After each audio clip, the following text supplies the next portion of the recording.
Hey guys, I want you to take a few minutes to gather up the materials you're going to need for this lesson today. You're going to apparently need your Chromebook. You're going to need some scratch paper, something to write with, and your core book. So you can pause the video while you get those things together and then go back to your seat and get ready to work. Hey, so I'm assuming that you had paused the video and gotten your things together. If you haven't, do that now. And you should be ready to work with your Chromebook, some scratch paper, something to write with, and your core construction book. In your Chromebook, you should already have your Google Classroom open because that's how you accessed this video. So I'm going to go to my Google Classroom, just so we're kind of looking at the same thing. I want to show you how to have two tabs open at one time. Okay, now my Google Classroom looks a little bit different than yours because I'm making this video before I make changes. You're going to be looking at it and things will look a little bit different. Okay, so the things that we're going to be using today will be your safety section 1 notes. You're going to need those open, and then you would have found your video in this section right here, safety module 1. Okay, apparently I'm making the video right now, so I haven't posted it there yet in this video. So you had already opened the video and it's playing right now, and you're going to need these safety notes, but you're going to want them open at the same time. So how do you do that? And I want to show you how to have two tabs open at one time, and you may have to play around with it a little bit. You want everything open up here in one screen. Okay, so you just go and let's say that this is the video playing. You want to grab it, click and grab it where you can move it. So you should be able to move it like this. You're going to bring it over where the screen is grayed out. Do you see how it grayed? And then you're going to drop it. And it's going to drop it over here. Now I'm going to click and grab this tab. I'm clicking, I'm grabbing it. I'm going to bring it over and gray it out here. Now I have them dropped together.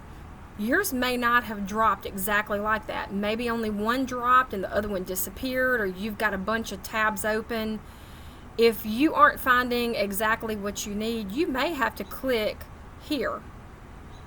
And when you hover over it or click here, you may see that document that you want. And you just have to keep playing around with it and clicking and dragging to the left, click and drag to the right. That grayed out is what you're looking for to drop into. So just play around with that until you get it like you want it. Pause the video until you get both of these open. My notes are going to look a little bit different than your notes. Your notes, well, actually, I take that back. This set of notes should look very similar to yours. It'll be the next set of notes that look different. Okay, so on one side, you're going to have the video playing. On the other side, you're going to have the notes up. So I'm actually going to exit out of Google Classroom and just have the full screen up so that I can present. In your safety notes, you need to go to slide 9. That's where I'm going to be. So on one side, you should have the video playing. On the other side, you should have your safety notes up to slide 9. And remember, I want you to take notes. I want you to be able to type in the comment section here if you need to, down where you can type your notes here. I want you to be able to highlight or change the text color or underline or bold, whatever you need to do to make these notes yours. Okay. If you are in my first period group of students, you already watched the video right here. Now, you are more than welcome to watch it again with me, or you can fast forward through that video section that we're going to watch right now. If you are in my last period class, you haven't watched this video yet because we didn't cover this slide. So in your core book, go to Module 1, Section 1.3.2. That's on page 10. So go to your core book, page 10, Module 1, page 10. We're looking at job safety analysis. So a job safety analysis is when we perform this, basically it's a hazard analysis. We're wanting to look ahead on the job and see if we can see into the future what might be a potential hazard on a job. So we're going to perform this job safety analysis. Look in your core book on page 11. Everybody, whether you've already had this lesson or not, should be looking in your core book on page 11. Page 11 shows us an example of a job safety analysis. So this is where we would write down the task, any potential hazards, how we could control that hazard. Look down underneath that chart. It says required personal protective equipment. What is the required PPE? What do we have to prevent any hazards on the job? So this is something that's very common. Now remember, if you've already watched this video, you don't have to watch it again, though you can. And as we watch this video, I want us to look, what are some hazards that we see on these jobs?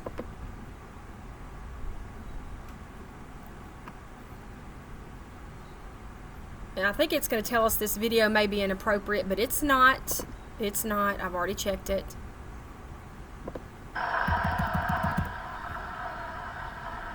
So do you recognize any hazards? Look at where his feet are and where he's cutting. Does he have a safety harness on? No, he does not. That had to hurt.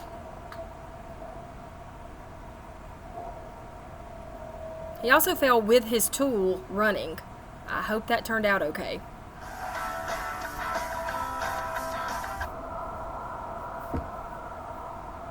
Thank goodness he had his PPE on his face.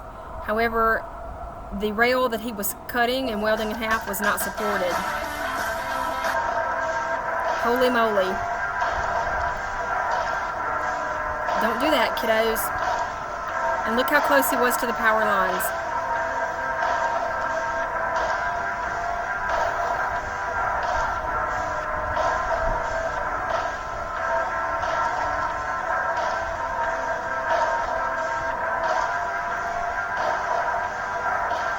Okay, notice that they have their fall protection equipment on, and it literally saves their lives.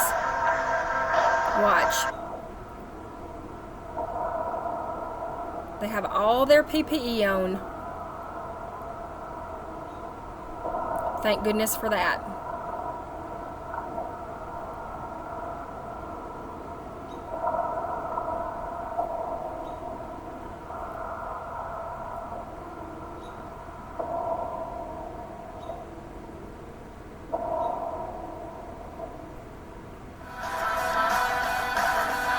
Okay, look at their ladder placement. What have we learned about ladders? Nothing was tied. I'm not sure, but I think they're not using those ladders correctly. Yeah. So they're pouring concrete on a roof. Apparently they did not calculate correctly for the weight of the concrete on that roof.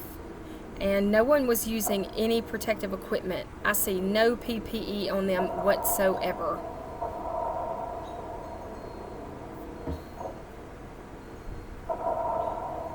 That had to hurt.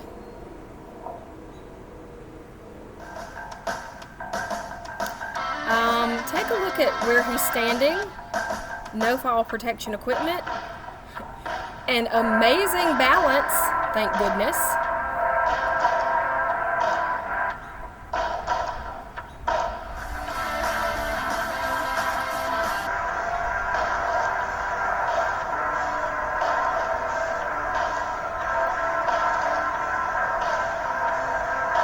Like a slingshot. Thank goodness that he was wearing his protective equipment. Not sure about that ladder placement. What do you think?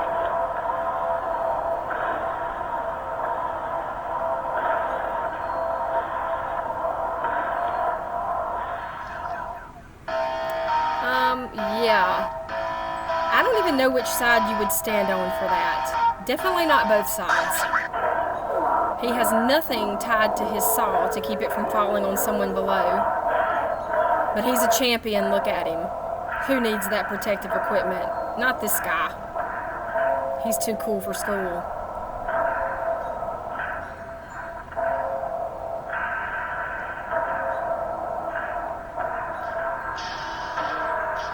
Okay, take a look at this hazard. Okay, do you see, take a close look at the tank next to the fire. Okay, we have a fire out of control. Can you see the tank that's right here? He's trying to kick it out of the way. I think he kicked it closer. I think it's time to run, guy. I'm going to go ahead and say not the proper use of the tools. Though I think they're pretty cool, we won't be doing that. There would definitely be an OSHA fine. They have no protective equipment on.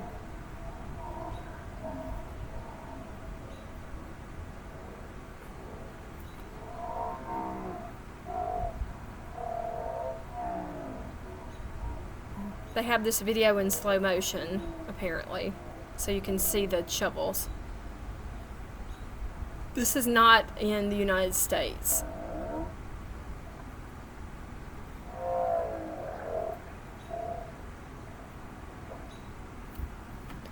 Okay. So I thought those were pretty interesting. Going back to our slides. Okay, so now section 1.3.3 and 1.3.4, that is page 12 in your core book. So make sure you're on page 12, looking at your notes. We're going to talk about incident reporting, risk assessment. So risk assessment, reporting injuries, incidents, and near misses. All on-the-job injuries or other incidents, no matter how minor, must be reported to your supervisor. At school, you report them to me. I don't care if you get a splinter, a minor cut, if you twist an ankle. I'm talking about things, incidences that happen in the classroom or in the shop. Let me know what's going on. It may be that you just need to tell me. You may need a Band-Aid, or we may need to give more attention to whatever it is. Remember the difference between an incident and an accident. That's going to be important. And let's look at what a risk is, that it's the measure of probability, consequences, and exposure to that is related to an event. In the United States, anyone who employs more than 10 people, they are required to keep up or maintain a log of any significant work-related injuries or illnesses. And they have very specific forms and documents that they have to use for that. So taking a look now at safety data sheets, look on page 13 of your core book, page 13. That is an example safety data sheet. Every product that is used on a construction site has to have one of these safety data sheets for immediate use. SDS stands for Safety Data Sheet. MSDS stands for Material Safety Data Sheet. Okay? The most important thing that we want to look for are the specific hazards. What's our PPE, personal protective requirements? How do we handle things? What are the procedures? And definitely no first aid. So look at page 13. If you will look, you will see in section 2, you see how those sections are in gray on page 13? Section 2 tells you your hazards. Then scroll down to section 3 in your book. That tells you what the product is made of. Section 4 tells us our first aid. What do we do if there's contact with the eyes or the skin, or if we inhale it or ingest it? Section 5 tells us how we put out the fire. You cannot put out every fire with water. Sometimes water actually makes things burn more. So you need to know what type of fire extinguishing method you must have. Sometimes it has to be a powder. Sometimes it could be a foam. Sometimes you can just use water. Section 6 is going to tell us what happens if this chemical is accidentally released, how to handle that. And Section 7, how do we store this chemical safely? And then there are other sections, but those are the really important sections. There should be a competent person. A competent person. That's a very important word throughout this entire module. Or even a safety officer that reviews this safety data sheet before any hazardous material is handled. So for example, if we get a new product in the shop that we're going to use that is a potentially hazardous material, we're going to look at that safety data sheet, and a competent person will review it. Who is a competent person? That is any person that is in charge that has the knowledge and training to read this material. So that competent person for us would be me. It could be another teacher at the school. It could be Mr. Moffat, but it's going to be a person in charge. Okay. A safety officer. Our safety officer is Mr. Rat at the school. Alright, so let's take a second to review. I told you to get some scratch paper and a pencil. So just on your scratch paper, pause the video while you take a moment to review this and answer these questions. So pause the video, answer the questions.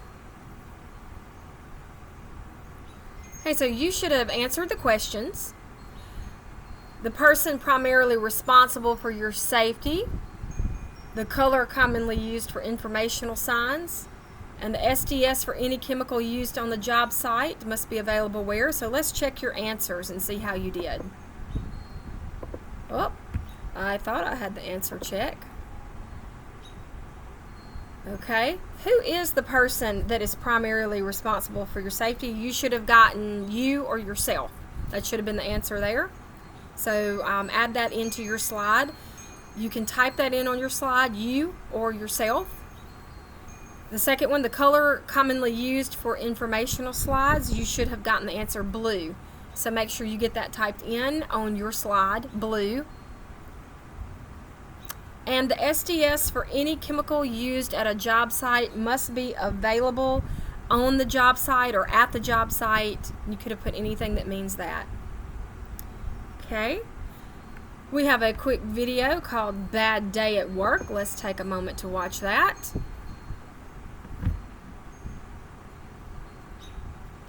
Oh mercy, commercial. We counted 4,490 individual pieces of plastic just used by one person. And of those 4,000... Here we go.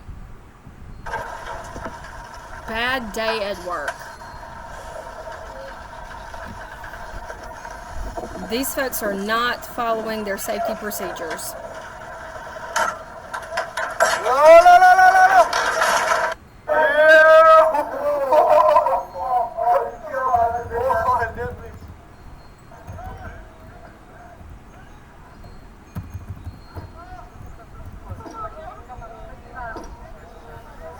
A lot of these are not filmed in the United States, so it may have foreign languages being spoken.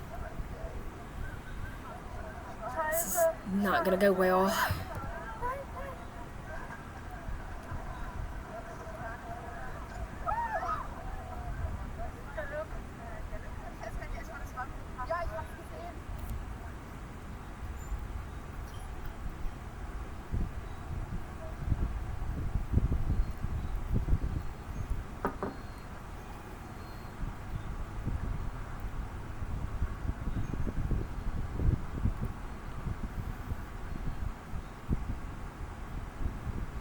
You see that piece moving?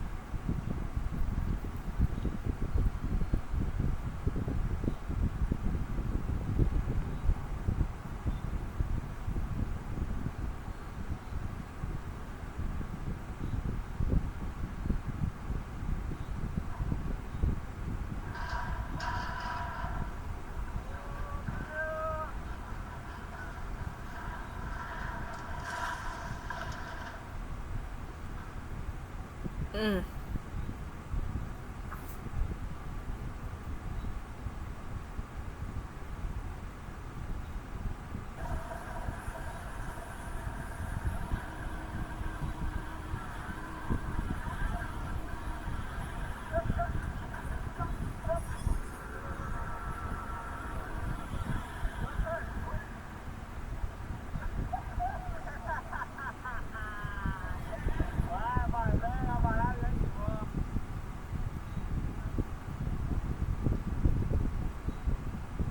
That's why your packages are always broken, your deliveries.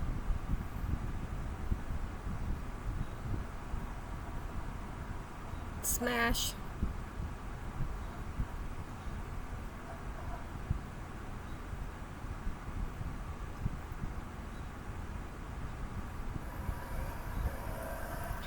I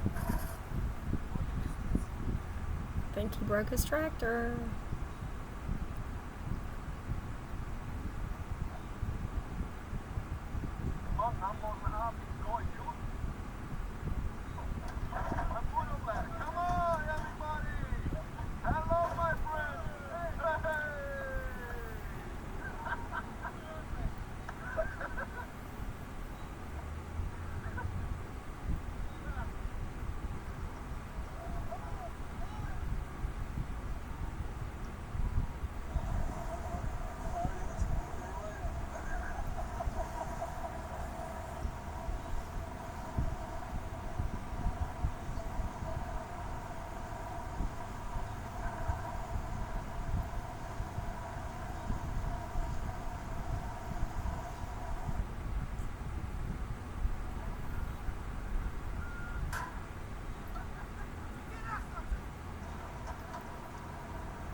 I'm not sure why you would do that on purpose to a tractor.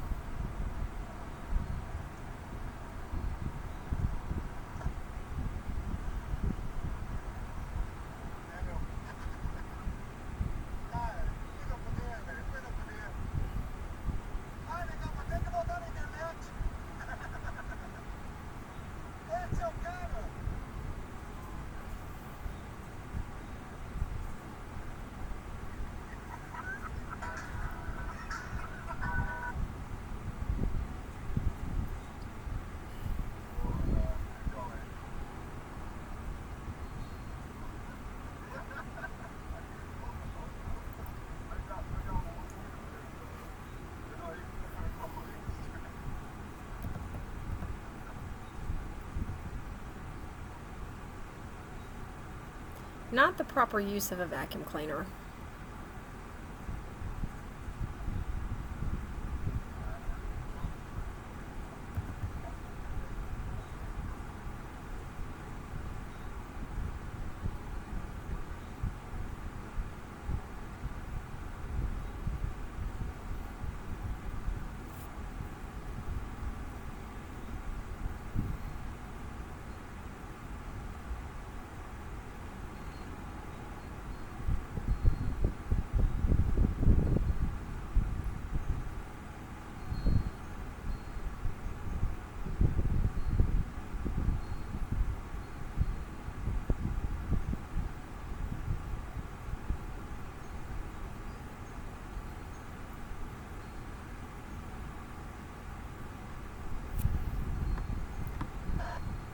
Alright, you have those in your slides. If you want to finish watching the rest of that on your own time, feel free.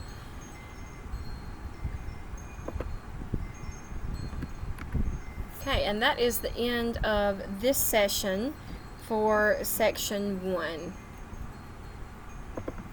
So now in your Google Classroom,